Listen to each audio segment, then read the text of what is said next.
Hello guys, કેમ છો? બધા મજામાં? જો મારી મમ્મી છે, અમે ખજૂર પાક બનાવી છીએ, થોડીયા કાઢ્યા છે અને જો ખજૂર પાક બનાવવાની તૈયારી કરી છે. મારી મમ્મી આવ્યા જો, અમારી મમ્મી છે, અમારા પપ્પા છે અને ખજૂર પાક બનાવી છે. જો અમે છે એનો પ્રોસેસ કરી છે, થોડીયા કાઢી છે. આમાં તો વાર એવી લાગે કે વાત જ ન પૂછો. હા, મમ્મી એવા મેં કાલને ખજૂરમાં ઠળિયા કઢાઈ ને તો મેં ખજૂરના ઠળિયા કાઢી છે. ખજૂર પાક બનાવો ને કોને કોને ભાવે તો કોમેન્ટમાં લખજો.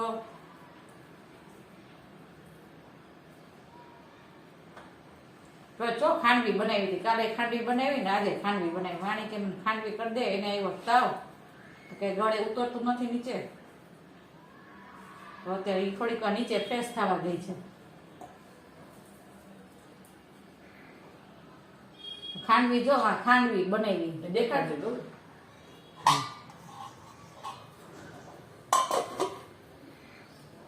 કેવી લાગી ખાંડવી જોઈ ને તમે? થાકી ગઈ તો હું આ બધું જમીન ઉભા થયા ત્યાં બધું આ કરવાનું. વાણી કે આ કરી દે, હવે નીચે વાણી બેન જમીન નાસ્તો કરીને ગયા નીચે. હવે ખજૂર ફોડ્યું. હવે કેટલો 2 કિલો ખજૂર હતો, 3 પેકેટ ખાલી કર્યા, હવે 1 પેકેટ રહ્યું. તો ચાલો, આપણો ખજૂર ફોલાઈ ગયો છે, જોઈ શકો છો. કાજુ બદામ સુધારાઈ ગયા છે. હવે હું કરીશ ખજૂરની પ્રોસેસ. ઘીમાં સોતડી ખજૂર એકદમ ઢીલો કરી દઈશ. આપણા કાજુ ને બદામ સોતડાઈ ગયા છે, ઘીમાં તળી નાખ્યા હતા અને ગુંદ તળી નાખ્યો છે. મેં આ બધું અટકળી લીધું છે, જેને જેટલું ભાવે એટલું ડ્રાયફ્રૂટ નાખી શકો છો. અને આ ઘી વધ્યું છે એમાં આપણે ખજૂર નાખી દઈશું.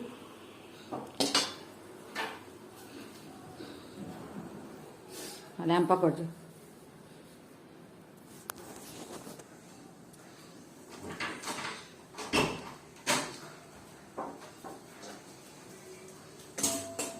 ખજૂર નાખું છું લોહીયામાં. તાર મોઢું દેખે ને આ તો દેખાય.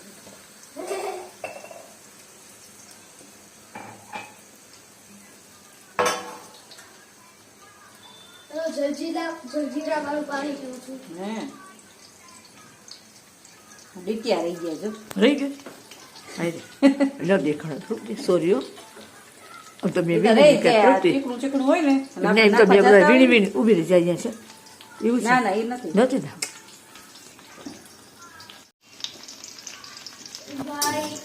આમ હલાવી નાખશું આપણે, ઘીમાં સોતડી નાખશું અને ખજૂર એકદમ ઢીલો થઈ જાય ને ત્યાં સુધી આપણે હલાવવાનો હોય છે. મમ્મી ચીમની ચાલુ કરો ને.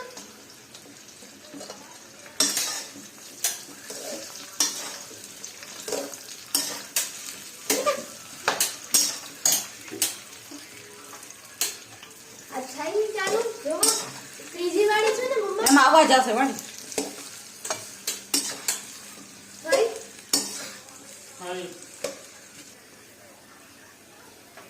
કઈ વાળી સ્વીચ છે? ઊભી રહી જો થઈ ના તો બસ લે.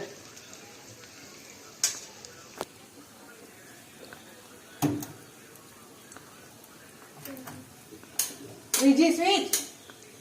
હા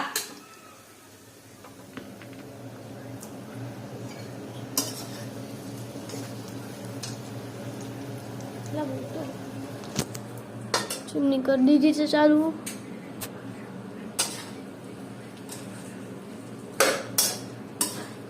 નાની આગળ તો બસ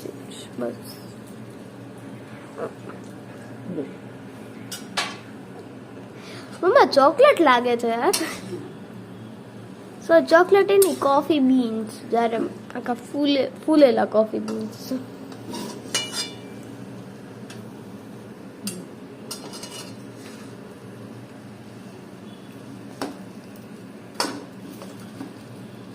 હમણાં 2-3 દિવસ ઘરમાં અમારે વેરાયટી જ બને છે. કા રોજ વિડીયો આવે છે. નારિયા ખુશભાઈ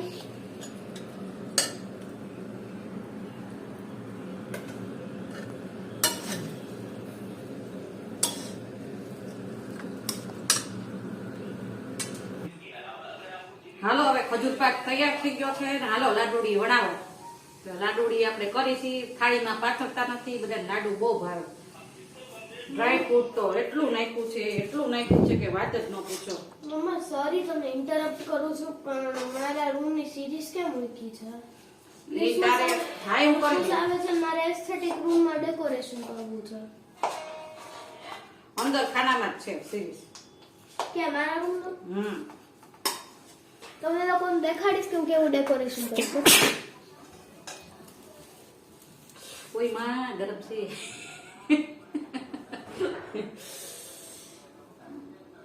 ઘી વાળા હાથ કરી લીધા છે અને હવે હું આ સે ઠરતા જાય ને એમ લાડુડી કરતી જાઉં. અહીંયા નીચે લઈ આવો કાજુ બદામના તો જો ગુણ ને બધું કેટલું નાખ્યું છે. આ શિયાળાથી ભરપૂર ખાવાનું છે આ ખોરાક. હજી આપણે ગુંદર પાક કરવાનો બાકી છે અને કેટલું બાકી છે. સીઝન ઓળદિયા બાકી છે આપણે. તમને દેખાડો તો ને બીટના લાડુ ને ગાજરનો ઓલો આજે વિડીયો મેં અપલોડ કર્યો. પરમદી કર્યા તો ખવાઈ ગયા બીટના લાડુ ને ગાજરનો ઓલો. 2 કિલો ખજૂર લાવી હતી અને કાજુ બદામ તો ઘરમાં મારા ડબ્બા ભર્યા હોય એટલે મેં તો થોડોક વધારે જ નાખ્યા. ઈ બાને પેટમાં તો જાય. તો ફાઇનલી આપણા ખજૂરના લાડુ થઈ ગયા છે લાડવા. બહુ મસ્ત મમ્મા હવે તમે લોકો મારા રૂમનું ડેકોરેશન કરવું છે બતાડીશ મમ્મી ક્યાંની રાહ જોતી હતી મારે જવું છે થોડુંક ડીમાર્ટમાં કામ છે વસ્તુ લેવા ઘરની વસ્તુ. હવે અમે ડીમાર્ટમાં જઈ છીએ. તો હું ડેકોરેશનનો વિડીયો બનાવ્યો છે તારે બનાવો જ બનાવજો. હા તો આપો ને મને તો ચાલો બાય. આજનો મારો વિડીયો કેવો લાગ્યો તો લાઈક શેર અને કોમેન્ટ કરવાનું ભૂલતા નહીં.